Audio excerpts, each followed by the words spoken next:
Good afternoon, everyone. Let me ask you a question first. How do you check whether your meat is fresh? Do you rely on smell, touch, texture? Oh, worse, do you just cook it, eat it, and then realize, oh, that was bad? What if I tell you there's an easy way to check whether your meat is fresh or spoiled? Pretty interesting, right? Bear with me for these 3 minutes and I'll tell you exactly how.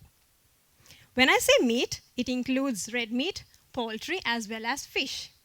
And these meat tend to release different types of chemicals when they go bad. Some of these chemicals include sulfur-containing compounds known as thiols. These thiols are also responsible for the bad smell coming from that spoiled meat as well. Okay, in Bond's lab, we make polymers. Polymers are big compounds. Everything from the clothes that you're wearing to the plastic cup or the paper cup that you're holding right now are composed of polymers.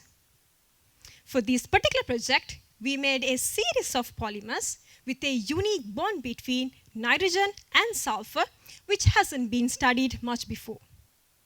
To our surprise, these polymers tend to be extremely colorful despite starting out as white colorless materials. We found out that these polymers react with thiols, which I mentioned earlier. But what sort of reaction?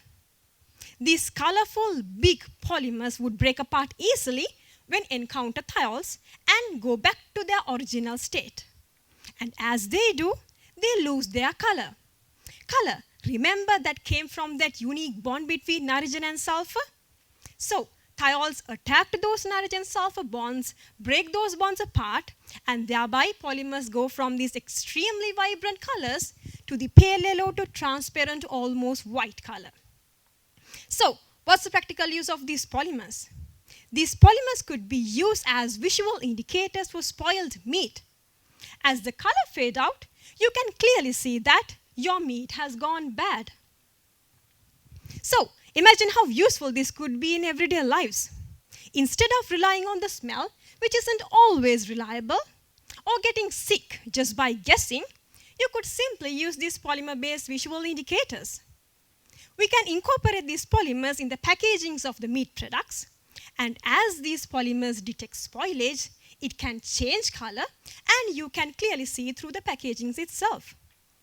It can give you an immediate and easy to read signal where it can save your time and protect your health. It can also reduce food waste, as the consumers would know exactly whether their meat is safe to eat rather than throwing them away unnecessarily. Do you want to know another cool thing about these polymers? These polymers can be 2D printed as well. That's my 3 minutes. Thank you all for listening.